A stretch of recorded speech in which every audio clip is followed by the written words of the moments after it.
প্রত্যেক বিজেপি সংগঠকের দায়িত্ব হচ্ছে যারা ওই দুপুর 12টার পরে বিজেপি হয়েছে, আগের দিন পর্যন্ত যারা ফেসবুকে কদর্য ভাষায় আক্রমণ করেছে স্থানীয় প্রার্থীকে, তারা বিজেপির পতাকা তারা ধরছে, তাদের চিহ্নিত করুন।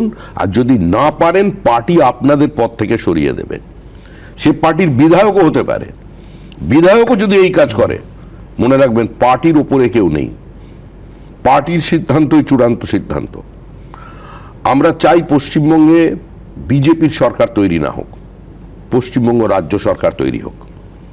কিন্তু তার সঙ্গে মনে রাখতে হবে বহু মানুষের ত্যাগ, তিতিক্ষা, বলিদান এর কারণে দল আজকে এখানে এসেছে।